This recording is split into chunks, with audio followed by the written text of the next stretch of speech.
Selamat datang di channel YouTube Cahaya Muhammadiyah.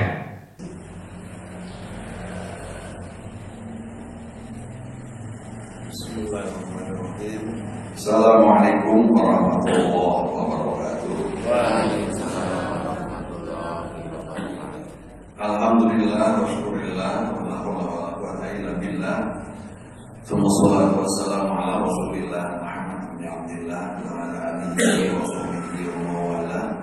Faqala Allah ta'ala a'udzu minasyaitonir rajim. Innal ladzina qalu rabbunallah tsumma istaqamu tatanazzalu 'alaihimul malaikatu alla takhafu wa la tahzanu wa abshiru bil jannati allati kuntum tu'adun. Amma ba'du.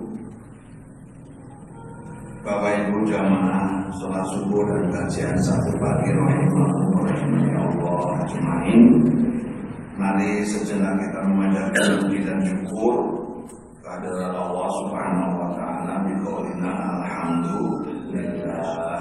Alhamdulillah, alhamdulillah masih istiqomah untuk terus beramal soleh, laksanakan ibadah sholat 5 waktu dengan berjamaah, dan alhamdulillah pagi ini kita lanjutkan dengan kajian Sabtu pagi. Kalau tidak salah ini pekan ketiga ya, pekan ketiga. Sholawat salam mudah-mudahan tetap tercurah atas Rasulullah Muhammad Sallallahu Alaihi Wasallam, juga keluarga dan sahabat. Mudah-mudahan tercurah terlimpah pula pada umat Islam yang istiqomah dengan sunnah beliau hingga yaumul qiyamah. Amin ya robbal alamin. Saya sebagai Bapak Ibu ya.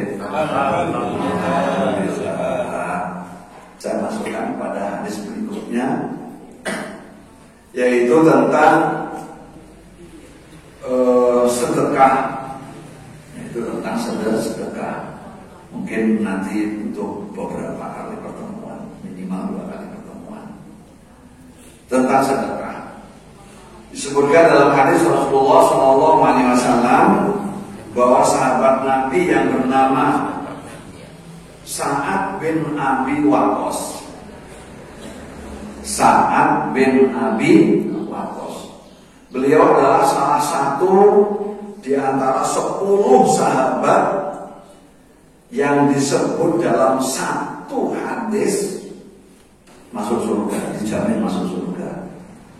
Karena banyak hadis-hadis, ada beberapa hadis yang menyebutkan sahabat masuk surga. 10 sahabat itu adalah Nabi bersabda, Abu Bakrin fil jannah, Utsman bin Affan fil jannah, Umar bin Khattab fil jannah, Ali bin Abi Thalib fil jannah, Thalha bin Ubaidillah fil jannah, Zubair bin Awam fil jannah, Abdurrahman bin Auf fil jannah, Sa'ad bin Abi Waqqas fil jannah, Sa'id bin Zaid fil jannah, dan terakhir Abu Ubaidah bin Al-Jarrah fil jannah. Dalam satu rangkaian hadis ada 10 sahabat. Sahabat Abu Hurairah tidak disebut dalam 10 nama ini, tapi disebut dalam hadis lain. Bilal bin Rabah tidak disebut dalam hadis ini, tapi disebut dalam hadis lain. Saya ulangi, 10 sahabat yang namanya disebut langsung baik oleh Rasulullah dijamin masuk surga dalam satu rangkaian hadis. Boleh dicatat Bapak Ibu, syukur terima kasih. Boleh dicatat, diperhatikan, diamalkan. Siapa tahu nama panjenengan disebut. Amin. Mudah-mudahan tidak bakalan disebut lagi ya Bapak Ibu. Abu Bakar, yaitu khalifah yang pertama. Umar bin Khattab, khalifah kedua. Utsman bin Affan, khalifah ketiga. Ali bin Abi Thalib, khalifah keempat. Kemudian yang kelima adalah Thalha bin Ubaidillah. Thalha bin Ubaidillah, semuanya pakai bin kecuali Abu Bakar As-Siddiq. Kenapa Bapak Ibu, orang Arab itu namanya zaman Nabi termasuk sekarang selalu pakai bin. Karena nasab itu itu penting, harus diamankan nasab itu melalui pernikahan. Jadi pernikahan itu menjamin kepastian nasab yang terjaga. Kemudian yang keenam Zubair bin Awam. Yang ketujuh Abdurrahman bin Auf. Pasti Bapak Ibu paham siapa Abdurrahman bin Auf. Siapa Bapak Ibu? Konglomerat sahabat Nabi. Jadi sahabat Nabi yang amat sangat kaya raya. Abdurrahman bin Auf yang sedekahnya berada di mana-mana. Kemudian Sa'ad bin Abi Waqqas, Sa'id bin Zaid, dan Abu Ubaidillah bin Al-Jarrah. Gak muncul nama Pak Suparno ini. Tapi jangan khawatir, meskipun kita tidak disebut, Bapak Ibu, mudah-mudahan kita juga termasuk min ahli jannah. Amin, amin ya rabbal alamin. Sa'ad bin Abi Waqqas adalah salah satu di antara 10 sahabat Nabi yang disebut masuk surga. Dan Sa'ad bin Abi Waqqas itu seperti Abdurrahman bin Auf dalam hal kekayaannya. Kaya raya Sa'ad bin Abi Waqqas, Abdurrahman bin Auf juga kaya raya. Abdurrahman bin Auf itu ikut hijrah. Ini betapa hebatnya Abdurrahman bin Auf dan suka kisah. Abdurrahman bin Auf itu ikut hijrah dari Mekah ke Madinah. Orang hijrah itu meninggalkan seluruh harta bendanya. Abdurrahman bin Auf itu orang yang sangat kaya raya. Bahkan sahabat Nabi yang paling kaya salah satunya adalah Abdurrahman bin Auf. Hijrah ke kota Madinah, di Madinah menjadi miskin karena harta bendanya ditinggalkan di kota Mekah. Tapi dasar orang memiliki bakat untuk berdagang. Abdurrahman bin Auf itu berangkat ke pasar nggak bawa duit, pulang bisa bawa duit. Itu kan beda dengan panjenengan ya. Kalau Abdurrahman bin Auf berangkat ke pasar itu nggak bawa duit, pulang bisa membawa duit. Nah kalau kita berangkat ke pasar bawa duit, pulang duitnya habis. Mungkin orang ibu-ibu ternyata begitu. Karena dia untuk belanja. Tapi Abdurrahman bin Auf sahabat Nabi enggak, berangkat ke pasar enggak bawa duit, hanya bawa badan tok dan baju, ngeglek bahasa Jawanya. Pulang bisa bawa duit banyak. Karena apa? Ahli banget dalam berdagang. Apakah jual jasa atau membantu penjualan dan mendapat fee-nya. Kalau zaman sekarang kalau di pasar hewan itu tukang pandang gratis. Tapi ya yang Islami ya, tidak kemudian mengumbar sumpah demi Allah tadi sudah ditawar sekian, padahal belum. Nah itu tidak boleh, tidak boleh. Itu Abdurrahman bin Auf seperti itu. Nabi sendiri juga seorang pedagang yang ulung, yang pintar dalam berdagang. Sahabat-sahabat Nabi juga pandai berdagang seperti Abdurrahman bin Auf. Salah satunya lagi yang ke-8 tadi yaitu siapa? Sa'ad bin Abi Waqqas. Sa'ad bin Abi Waqqas juga pintar dan dia juga amat sangat kaya raya. Sangat kaya raya Sa'ad bin Abi Waqqas itu. Makanya kalau umat Islam kok males untuk berdagang, ya sebenarnya keliru. Karena Nabi dan para sahabat rata-rata mereka hidup dari perdagangan. Hidup dari bercocok tanam ya bisa, tapi kan terbatas. Karena daerah yang subur yang bisa ditanami kurma itu tidak semua lahan. Di Madinah relatif lebih banyak, tapi di kota Mekah kebun kurma itu amat sangat sedikit. Karena banyak kebun kurma itu di kota Madinah. Jadi mayoritas sahabat Nabi itu dari dunia perdagangan beliau mendapatkan penghidupan atau Madinah.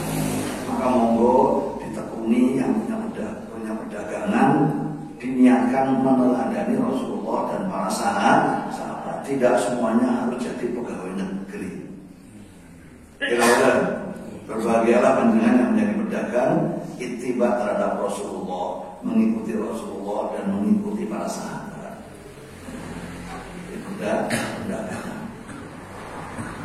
Sa'ad bin Abi Waqqas suatu ketika dia pernah ikut hijrah Rasulullah juga. Beliau itu adalah orang yang ikut hijrah bersama Nabi dari Mekah ke Madinah. Tapi Rasulullah menyayangkan beliau wafatnya di kota Mekah.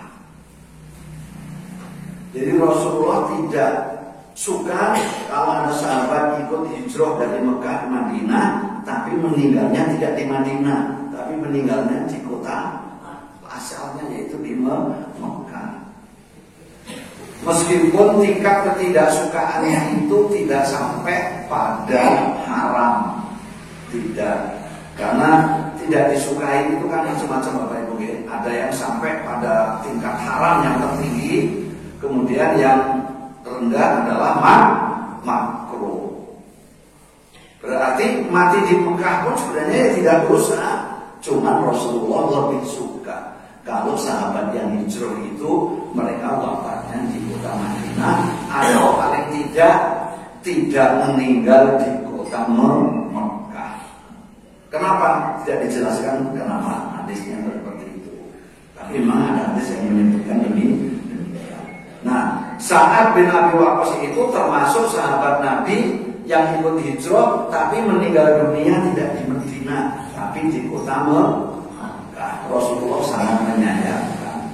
Disayangkan oleh Rasulullah saja termasuk satu di antara 10 sahabat Nabi yang masuk surga. Inilah hebatnya. Suatu ketika Sa'ad bin Abi Waqqas tertimpa sakit, berkata kepada Nabi, "Ya Rasulullah, wahai Rasulullah, laqad balaghuniyal waja'u kama tara." Sungguh aku telah sampai pada sakit yang sangat keras, mataro, sebagaimana yang kamu lihat. Itu di kota Mekah. Dan itu terjadi di tahun Rasulullah, di mana di tahun itu haji wada. Barangkali Rasulullah dengan haji sekaligus menengok sahabat-sahabatnya yang sakit. Inilah hebatnya Rasulullah. Meskipun rumahnya di Madinah, tinggalnya di Madinah, melaksanakan ibadah haji, menyempatkanlah Rasulullah di tahun itu untuk menengok sahabatnya Sa'ad bin Abi Waqqas yang sedang sakit. Itulah pemimpin yang baik. Jadi kalau ada jamaahnya yang sakit, itu tahu dan berusaha untuk nengok.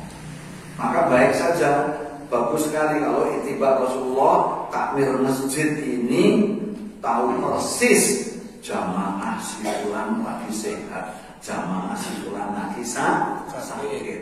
Kalau yang sakit, takmir masjid, pengurus harian, panitia ketua, sekretaris bendahara dan imarohnya segera bergegas datang ke rumahnya untuk nengok. Boleh memakai dana sosial yang disiapkan oleh masjid. Rasulullah dari Madinah ke Mekah saja nengok, Pak. Kita di gedung Ares. Gitu. Terus di gedung Ares ya? Satu komplek dekat. Kenapa kita kemudian malas menengok saudara kita, jamaah kita yang sakit? Padahal Nabi mengingatkan pada kita, memberikan kabar gembira, orang yang nengok orang sakit itu, kalau dia berangkat dari rumah sampai ke rumah orang yang ditengok itu seperti orang yang berjalan di taman-taman surga. Masya Allah. Jadi panjenengan rumahnya sampai masjid sini, nengok saudaranya sakit di seberang jalan sana, itu dari selatan jalan ke utara jalan itu seperti orang yang berjalan fi khurafatil jannah, di taman-taman surga. Itu balasan yang pertama. Balasan yang kedua, ketika orang menengok orang sakit itu, fa idza jalasa, ketika duduk duduk di samping orang sakit, dia dirahmati oleh Allah Subhanahu wa Ta'ala, berada dalam rahmat atau kasih sayang Allah. Makanya Bapak Ibu, sunnah bagi orang yang nengok orang sakit itu duduk di dekat orang yang sakit. Ketika dia duduk, saat itulah mendapatkan rahmat Allah. Dan orang ketika sedang dirahmati oleh Allah, doanya itu dikabulkan oleh Allah. Makanya kita sering dinasihati, mintalah doa kepada orang yang sakit. Pernah begitu kalau dinasihati? Saya pernah dinasihati oleh orang tua supaya kita minta doa kepada orang yang sakit. Itu sebenarnya adalah berdasarkan hadis Nabi bahwa ketika kita nengok orang sakit kemudian kita duduk, sunnahnya adalah duduk, salah satu sunnahnya kita duduk, saat itulah kita dirahmati oleh Allah. Padahal kalau dirahmati oleh Allah itu doanya dikabulkan, lagi disayang-sayangnya sama Allah, lagi disayang sama Allah, doa kita dikabulkan. Saat menjenguk orang sakit itu sedang dikabulkan doa karena berada dalam rahmat Allah. Seperti ketika kita sedang duduk di majelis ilmu ini sedang marotumur rahmat, dalam hadis Nabi, sedang pula dalam naungan rahmat Allah. Maka kalau panjenengan berdoa di majelis zikir, majelis ilmu seperti ini termasuk waktu yang sangat mustajab untuk berdoa, insya Allah dikabulkan oleh Allah Subhanahu wa Ta'ala. Jadi sunnahnya orang menolong orang sakit adalah duduk. Setelah duduk apa? Mendoakan orang yang sakit itu juga termasuk doanya. Doa yang paling pendek bagaimana Bapak Ibu? La ba'sa tahurun insya Allah. Ditirukan saya Bapak Ibu. La ba'sa tahurun insyaallah. La ba'sa tahurun insyaallah. Mau artinya Bapak Ibu, la ba'sa tidak apa-apa, tahur suci insyaallah, bersih insyaallah. Kamu sakit gak apa-apa, bersih insya Allah. Apanya yang bersih? Dosanya. Berdasarkan hadis riwayat Sahih Bukhari Muslim, Ma'amin muslimin yusin wala min maradin fa'asiwahu ilaha Allah bihaqqaya ulama ta'ala syajar warahmah. Tidaklah ada seorang muslim yang ditimpa musibah, sakit dan sejenisnya kecuali Allah akan menghapuskan dosanya seperti daun-daun yang berguguran. Jadi pohonnya menjadi habis daunnya karena berguguran. Begitulah kondisi orang yang sakit, dosanya diampuni oleh Allah Subhanahu wa Ta'ala. Kembali kepada Sa'ad bin Abi Waqqas. Lakon balaghamnya wajah ke mata ya Rasulullah, sungguh aku sakit dalam keadaan sakit keras sebagaimana yang engkau lihat wahai Rasul.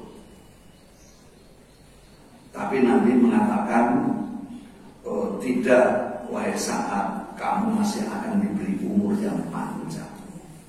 Sa'ad bin Abi Waqqas barangkali menduga kematiannya sudah dekat, sakitnya sudah berat. Tapi Nabi mengatakan tidak, kamu masih akan diberi umur yang panjang. Dan Nabi tidak pernah berbohong. Setelah itu Sa'ad bin Abi Waqqas itu sembuh dan masih hidup sampai Khalifah Abu Bakar menangi Khalifah Umar bin Khattab, dia masih hidup. Khalifah Utsman bin Affan masih hidup. Khalifah Ali bin Abi Thalib masih hidup, dan beliau baru wafat di masa Daulah Umayyah, khilafah Daulah Bani Umayyah. Kurang lebih jaraknya dari wafatnya Rasulullah sampai wafatnya Abdullah siapa tadi? Sa'ad bin Abi Waqqas itu 35 tahun. Padahal saat itu itu dia sudah menduga mau meninggal dunia karena sakitnya sangat keras. Tadi Nabi mengatakan tidak, kamu masih akan hidup dalam waktu yang cukup lama, kurang lebih 30 tahun, 35 tahun berikutnya baru meninggal dunia. Itulah Sa'ad bin Abi Waqqas. Tapi ketika Sa'ad bin Abi Waqqas sakit keras, beliau berkata kepada Nabi, saya memiliki indi amwal, saya memiliki banyak harta benda, karena beliau termasuk orang kaya. Wala yarizuni illa ibnatun li, padahal tidak ada yang mewarisi harta bendaku nanti kecuali ibnatun li, satu orang anak perempuan. Jadi Sa'ad bin Abi Waqqas itu kaya raya, tapi anaknya cuma satu, itu pun perempuan. Padahal perempuan dalam Islam tidak punya kewajiban untuk mencari nafkah. Yang wajib untuk mencari nafkah siapa? Suami. Ibu itu di rumah nggak usah kerja, nyari nafkah itu sudah nggak. Ibu ada yang tidak mencari nafkah dan tidak kerja, oke. Semua ibu-ibu pasti kerja. Pasti kerja. Kerja apa? Ngurusi suami. Gitu kan? Ngurusi anak-anaknya di rumah. Betul. Dan lain sebagainya. Kerja semua ibu-ibu tuh, ibu rumah tangga kerja di dalam rumahnya. Maksud pertanyaan saya adalah kerja dalam rangka mencari nafkah. Ada yang tidak kerja? Ada. Betul-betul. Cuma pekerjaan mana ini ibu? Enggak. Masya Allah. Kalau umpamanya tidak kerja sama sekali, tidak apa-apa, karena yang berkewajiban mencari nafkah adalah suami. Istri punya kewajiban pokok, memperhatikan suami, melayani suaminya, dan mendidik anak-anaknya di rumah, memberikan perhatian pendidikan anaknya yang di rumah. Sa'ad bin Abi Waqqas ketika sakit keras berkata kepada Nabi, saya memiliki banyak harta wahai Rasul, wala yarithuni illa ibnatun li, tapi tidak ada yang mewarisi harta bendaku nanti kecuali ibnatun li, satu orang anak perempuan. Apa yang dikeluhkan oleh Sa'ad bin Abi Waqqas? Inilah hebatnya sahabat Nabi. Kaya raya yang mewariskan hanya satu, tapi malah gelisah. Kaya raya hartanya melimpah, tapi yang mewarisi hartanya nanti hanya satu orang anak perempuan yang dia tidak berkewajiban untuk mencari sedekah, mencari nafkah. Dia gelisah. Pernahkah kita gelisah karena yang mewarisi harta benda kita hanya anak perempuan? Malah senang kok. Sahabat Nabi gelisah karena apa? Yang mewarisi hanya satu orang anak perempuan yang dia tidak punya kewajiban untuk cari nafkah. Makanya kemudian bertanya kepada Nabi, apa atas sodaku ini mali ya Rasul? Bolehkah aku bersedekah dengan 2/3 dari hartaku? Coba, hebat gak boleh? Kaya raya, dia menduga mau mati, tapi gelisah dengan hartanya. Anakku cuma satu perempuan, dia gak punya kewajiban untuk mencari nafkah. Hartaku diberikan semuanya nanti kepada dia. Apakah boleh wahai Nabi 2/3 dari hartaku aku sedekahkan? Kan anakku perempuan gak punya kewajiban nyari harta. Kan meringankan banget pada suaminya. Berarti beliau ingin harta itu nanti kembali kepada Sa'ad bin Abi Waqqas. Dengan cara bagaimana? Disedekahkan.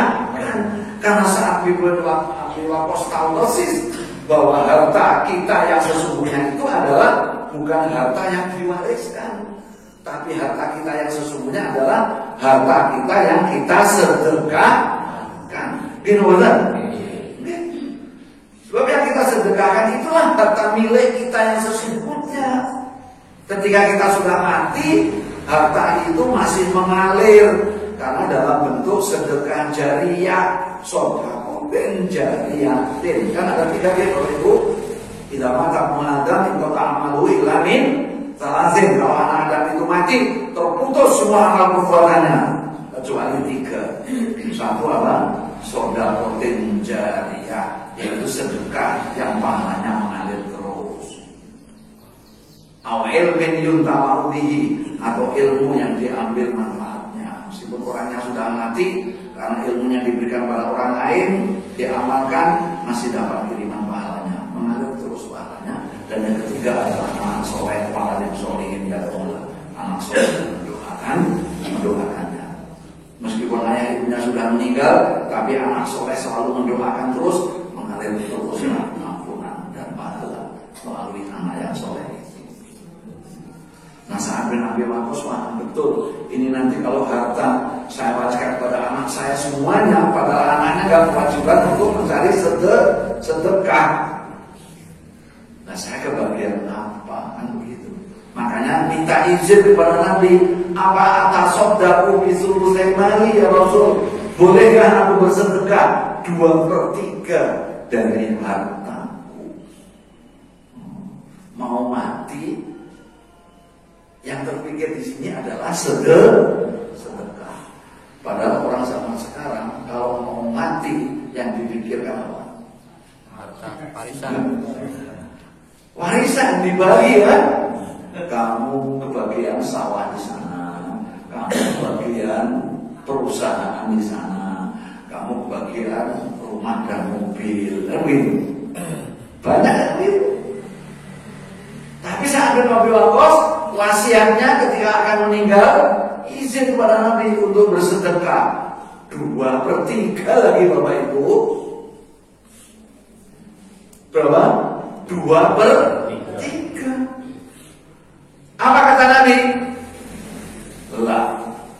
Apa artinya lain? Tidak. Gak diizinkan oleh Rasulullah bersedekah 2/3 itu gak boleh. Alhamdulillah. Ya Allah. Jadi 2/3 itu nggak boleh Pak sedekah. 2/3 dari harta disedekahkan di saat sakit tidak boleh.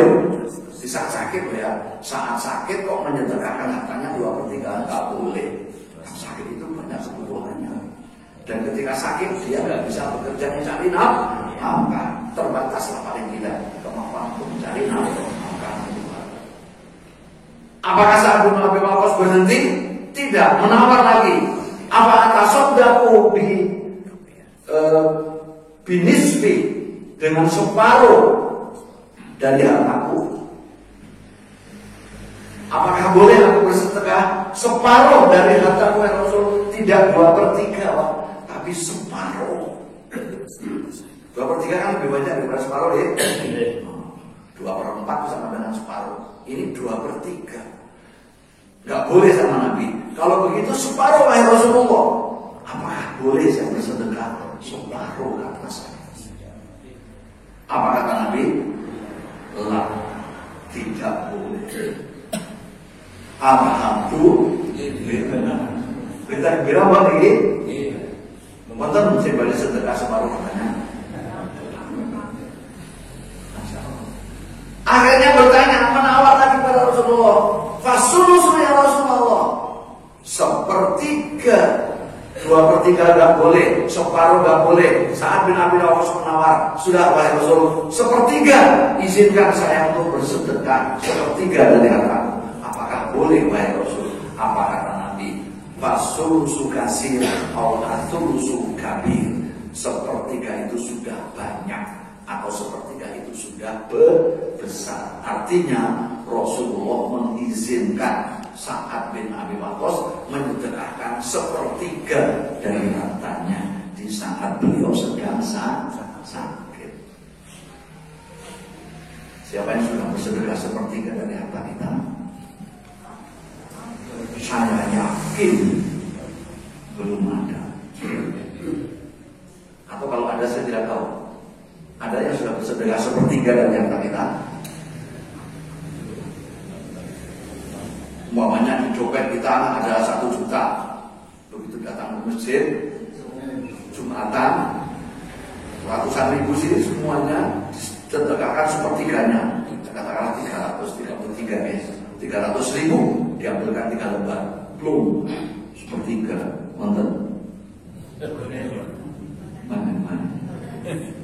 Dibuka, qadarullah merah kabeh 10. Ini tak boleh di mana sih baca? Enggak ada. Akhirnya apa?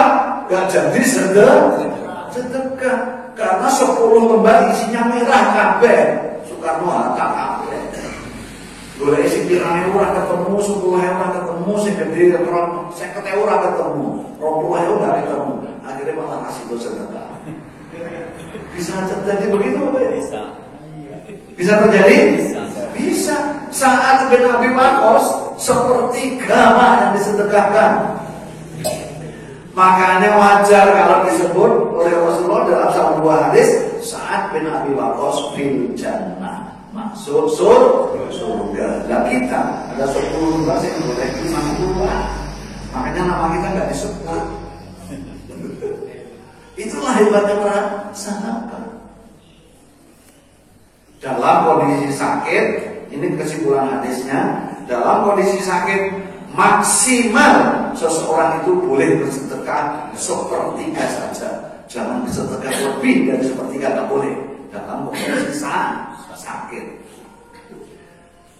Dalam kondisi sehat, sepertiga boleh, separuh boleh, 2/3 boleh, bahkan seluruh hartanya dalam kondisi sehat disedekahkan untuk Islam boleh. Tapi dengan syarat, inilah Islam sangat bijaksana. Dengan syarat sudah tidak membutuhkan terhadap harta itu. Sudah tidak butuh dengan harta itu. Dan dia punya anak 5. Punya anak 5. Sudah mapan semuanya. Yang satu memimpin perusahaan multinasional.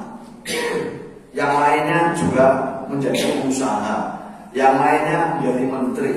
Yang lainnya menjadi gubernur. Hartanya semuanya kelima-limanya sudah mapan semuanya, sudah sukses semuanya. Asetnya kelima-lima anaknya itu hartanya sudah ratusan miliar.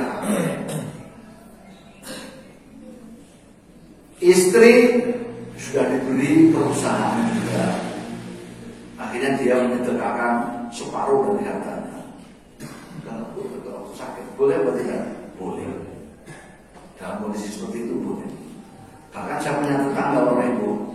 Ketika saya masih megang panti asuhan Muhammadiyah Cibarang, saya punya tetangga namanya Bu Munir. Ini bukan riba, bedakan antara riba dengan bukan riba. Riba itu apa? Zikruka akhoka bima yakrahu. Riba itu, rasanya itu adalah menyebut-nyebut saudaramu terhadap perkara yang dia tidak suka. Jadi berarti yang disebut keburukannya. Tapi kalau menyebut kebaikan seseorang, riba bukan? Bukan. Menyebut-nyebut kebaikan seseorang itu bukan riba. Karena riba itu menyebut-nyebut keburukan orang lain.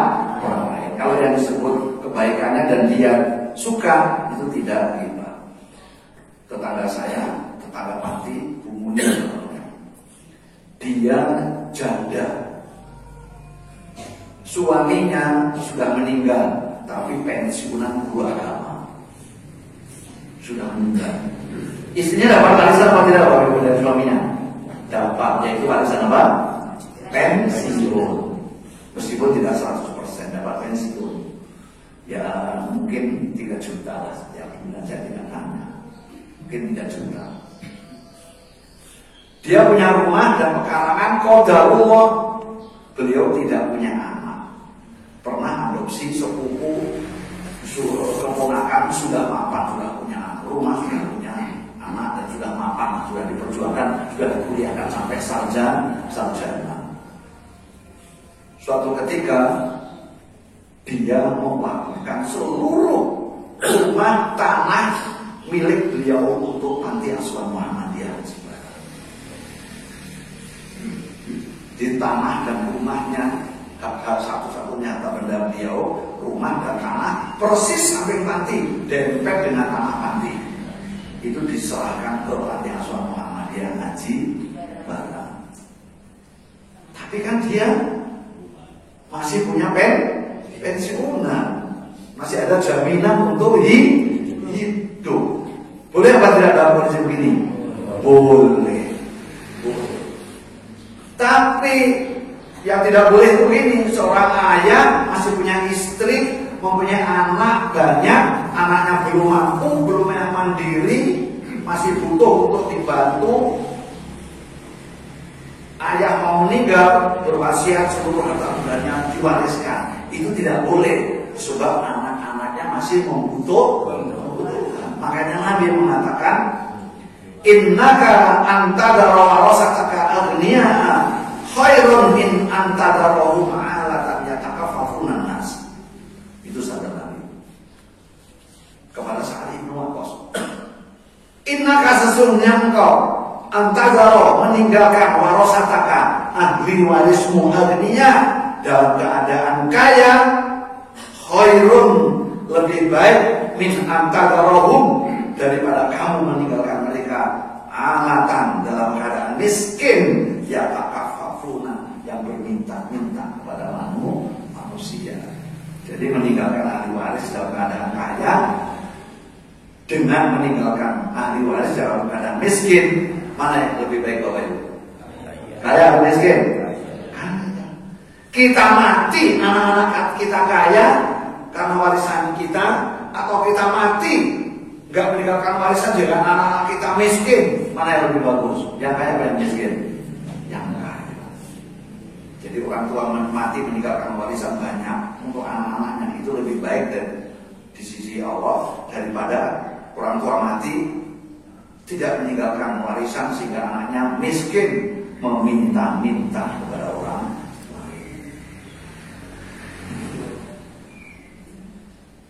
Bapak Ibu dulu niki sama wonten sing bapak sedo. Kata yang orang tuanya sudah sedo kata panjenengan sekarang kan menjadi orang-orang kaya semuanya nih, insya Allah kaya. Kalau melihat wajah-wajahnya saya kurang kebenarannya orang-orang kaya semuanya, orang-orang kota ini. Panjenengan sekarang kaya ini karena warisan atau bukan? Artinya dulu bapak kita meninggal dunia meninggalkan warisan yang banyak apa sedikit? Sedikit. Berarti sukses itu karena apa? Kerja keras, usaha panjenengan, bukan kaya karena warisan orang tua. Jika kita kaya karena warisan orang tua, sesungguhnya di situ ada nilai sedekah dari orang yang meninggalkan warisan. Makanya Nabi mengatakan, innaka antadara warasata aghniya, kamu meninggalkan ahli waris dalam keadaan kaya itu lebih baik min antadarahum alatan yatakafafun nas, daripada meninggalkan ahli warisnya miskin meminta-minta. Karena dalam harta warisan yang kita tinggalkan ada nilai sedekah dari kita untuk ahli waris. Tapi ingat Bapak Ibu, rezeki itu bukan hanya materi, betul? Ilmu rezeki atau bukan? Rezeki. Ilmu itu juga rezeki. Anak soleh, rezeki atau bukan? Rezeki. Bahkan rezeki yang paling besar itu adalah iman dan istiqomah yang kita bahas kemarin itu. Makanya kan doa yang paling bagaimana biar kita diberi rezeki iman dan istiqomah. Farzuqna istiqomah. Alhamdulillah masih ingat itu. Allahumma fa anta rabbuna farzuqna istiqomah. Dibaca terus kan Bapak Ibu ya? Jadi jangan hanya kita minta rezeki dalam bentuk harta, tapi mintalah rezeki iman dan istiqomah. Mari kita ucapkan lagi, Allahumma fa anta rabbuna. Allahumma fa anta rabbuna. Farzuqna istiqomah. Farzuqna istiqomah. Allahumma fa anta rabbuna. Farzuqna istiqomah.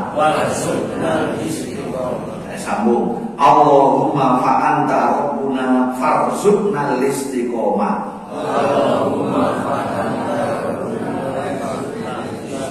Ya Allah, Engkaulah Tuhan kami, maka rizkikan kepadaku istiqomah. Karena rezeki istiqomah itu yang akan membawa keselamatan hidup manusia di dunia sampai di surga kelak. Amin ya rabbal alamin. Silakan saya buka pertanyaan. Ada pertanyaan.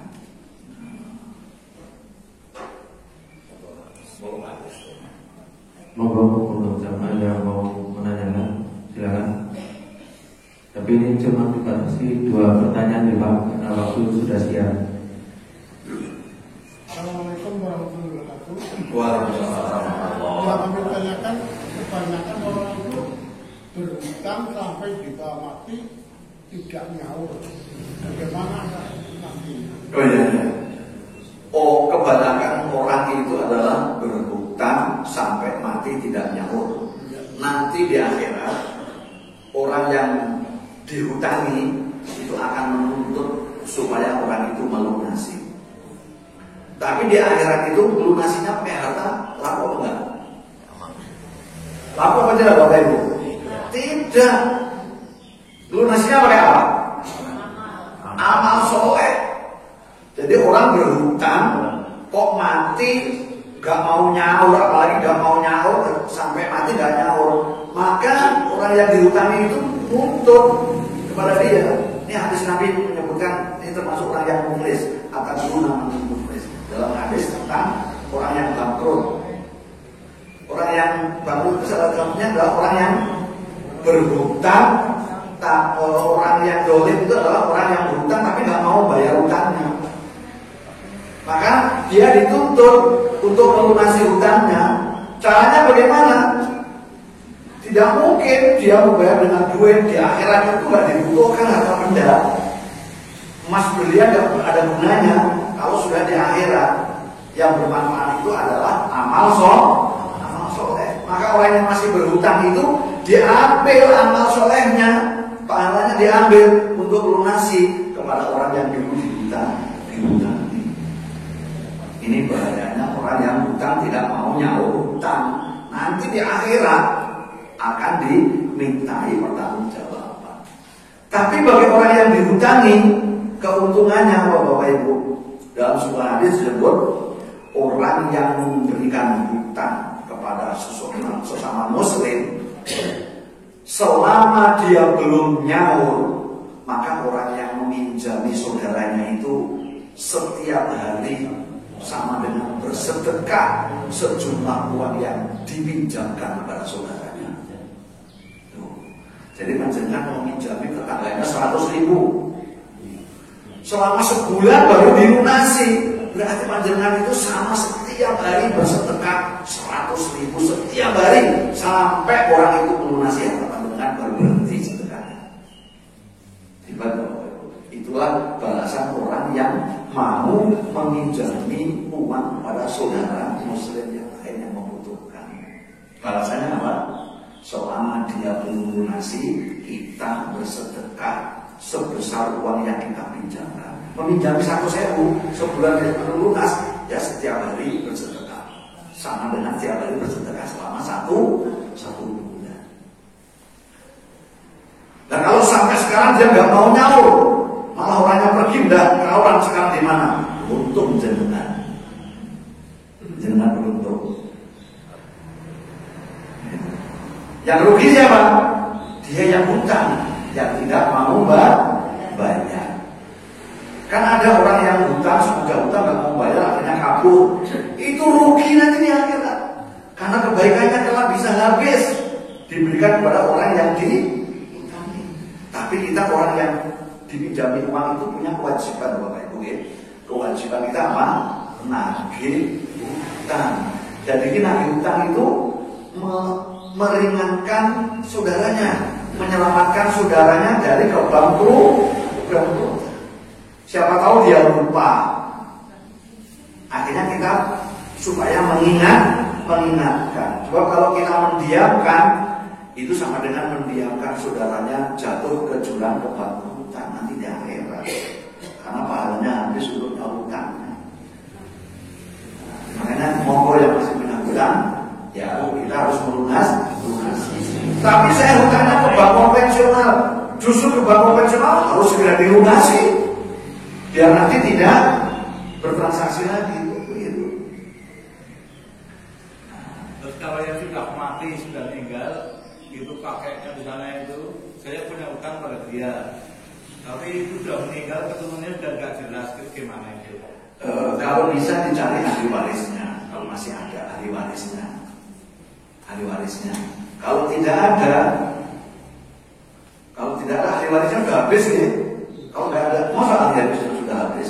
Diupayakan dicari, diberikan kepada ahli waris. Kan kisah ini terjadi di zaman dulu, sahabat, bukan sahabat ya, tabi'in, yaitu orang yang senantiasa berjual beli kurma.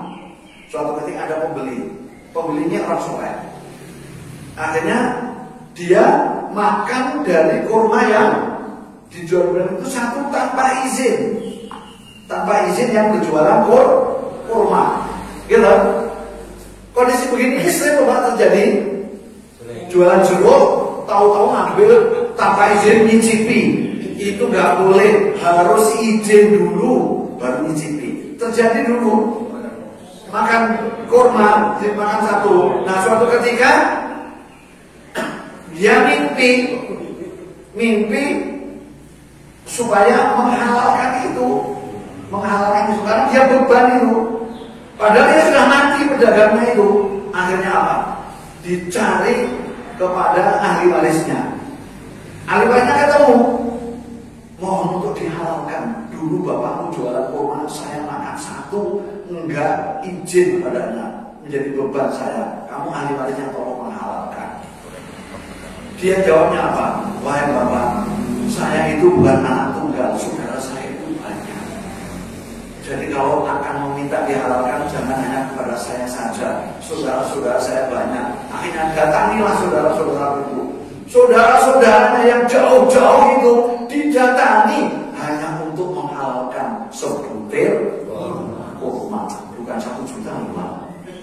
Untuk menghalalkan sebutir kurma, karena tidak mau nanti di akhirat menjadi penyebab orang itu dikurangi harta bendanya.